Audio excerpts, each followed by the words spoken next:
Assalamualaikum warahmatullahi wabarakatuh.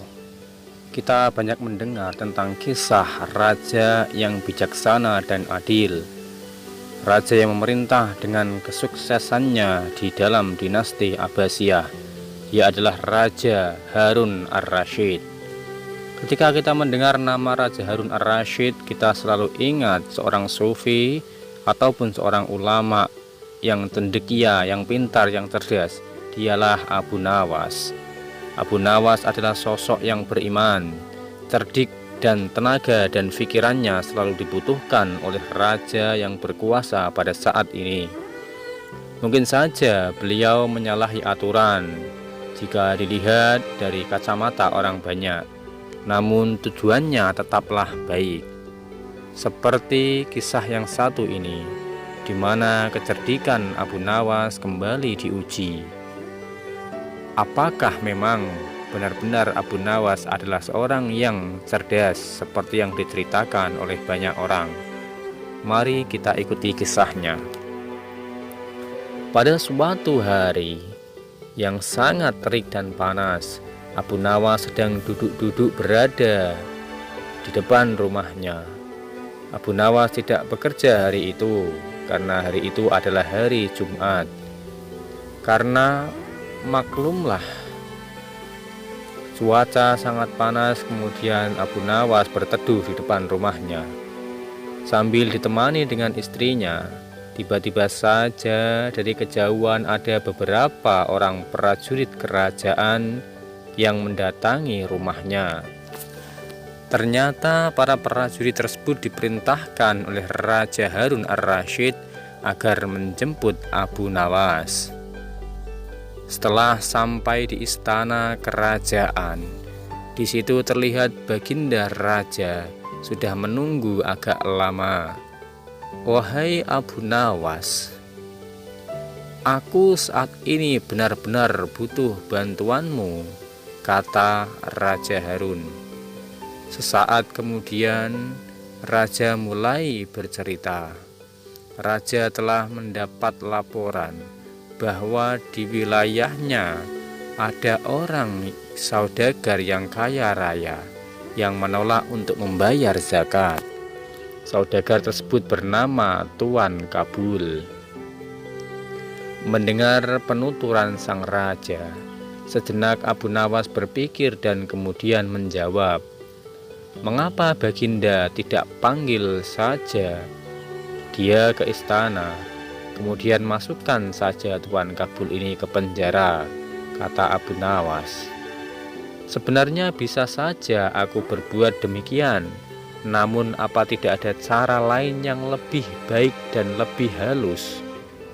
Soalnya sangat disayangkan kalau aku menghukum," kata raja lagi.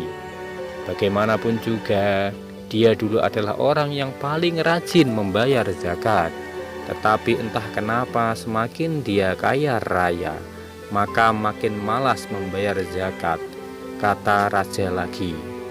Raja Harun ar-Rasyid adalah raja yang bijaksana dan sekaligus raja yang religius. Dia tidak pernah segan untuk mengingatkan rakyatnya untuk membayar zakat, agar kewajiban rakyatnya juga terpenuhi dan kewajibannya juga terlaksanakan. Memang secara pribadi, Abu Nawas lebih senang kalau Tuan Kabul tersebut dihukum penjara dan semua permasalahan menjadi beres selesai.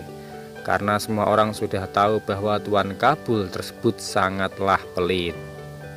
Bayangkan saja, hampir tak ada orang yang menyukai Tuan Kabul ini, kecuali hanya para abdinya. Namun karena ini adalah perintah sang raja, maka mau tidak mau Abu Nawas ikut memikirkan jalan keluarnya. Akhirnya Abu Nawas meminta waktu beberapa hari untuk memikirkan jalan keluarnya. Meskipun tak bekerja menggunakan otot, namun Abu Nawas diberi sekantong emas oleh Raja Harun ar-Rasyid untuk menghidupi keluarganya, dengan syarat harus bisa menyadarkan Tuan Kabul. Setelah 1 minggu, Abu Nawas kembali ke istana dan ditanya oleh raja, "Bagaimana? Apa taktikmu sekarang?" tanya raja.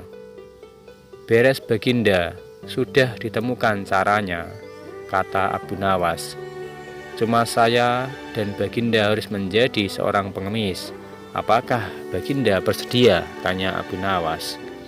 Pada mulanya Baginda Raja agak kaget dengan taktik yang digunakan oleh Abu Nawas. Tetapi karena rasa keinginan kuat untuk menyadarkan Tuan Kabul sebagai rakyatnya, akhirnya raja pun bersedia melakukannya. Dengan pakaian selayaknya pengemis, Abu Nawas dan Baginda Raja pergi menuju ke rumah Tuan Kabul. Pada saat itu, Tuan Kabul sedang berada di rumahnya. Nasib mujur datang kepada dua orang ini. Abu Nawas segera mengucapkan salam dan menyapa Tuan Kabul. "Apakah Tuan mempunyai uang receh?" kata Abu Nawas sambil menengadahkan tangannya untuk meminta. "Tidak ada," jawab Tuan Kabul. "Kalau begitu, apakah Tuan mempunyai roti sekedar untuk mengganjal perut kami yang lapar?" tanya Abu Nawas. "Tidak ada," kata Tuan Kabul sembari tidak mau memberi. "Kalau begitu, kami hanya minta segelas air saja. Adakah Tuan bisa memberi kami?" tanya Abu Nawas sambil membentak. Tuan Kabul bersuara keras. "Sudah aku bilang dari tadi, aku tidak punya apa-apa," kata Tuan Kabul yang mulai emosi. Justru inilah yang ditunggu-tunggu oleh Abu Nawas, sifat emosi yang muncul Tuan Kabul. Kemudian Abu Nawas berkata, "Kalau Tuan tidak punya apa-apa seperti yang Tuan katakan tadi, bagaimana kalau Tuan menjadi pengemis seperti saya saja?" kata Abu Nawas. Wajah Tuan Kabul terlihat sedih, teringat akan masa lalunya yang terbilang miskin dan tak punya apa-apa. Rasa marah, tersinggung, terhina, bercampur aduk dirasakan oleh Tuan Kabul. Namun sebelum sempat Tuan Kabul sadar siapa yang berdiri di depannya, raja mulai angkat bicara. "Bagaimana Kabul? Apakah memilih menjadi orang kaya atau orang yang tak punya?" kata raja. "Kalau mau kaya, bayarlah zakat. Kalau tidak mau kaya, mengemis saja seperti orang ini," kata raja sambil menunjuk ke arah Abu Nawas. Alhamdulillah, Tuan Kabul akhirnya sadar bahwa kalau mau kaya, seharusnya orang rajin membayar zakat. Karena dengan membayar zakat, maka hadiahnya berlipat ganda. Zakat tidak akan menyebabkan orang miskin, maka justru sebaliknya, zakat akan menambah keberkahan bagi harta kita. Akhirnya Tuan Kabul mau membayar zakat. Setelah Abu Nawas membacakan surah dalam Al-Quran tentang ancaman yang didapat jika seseorang enggan membayar zakat. Terima kasih, semoga kisah ini dapat menjadikan manfaat bagi kita, dan kita semoga selalu rajin membayar zakat dan bersedekah kepada orang yang membutuhkan. Terima kasih, semoga bermanfaat, dan semoga di awal Ramadan ini kita semua diberi kekuatan untuk beribadah. Assalamualaikum warahmatullahi wabarakatuh.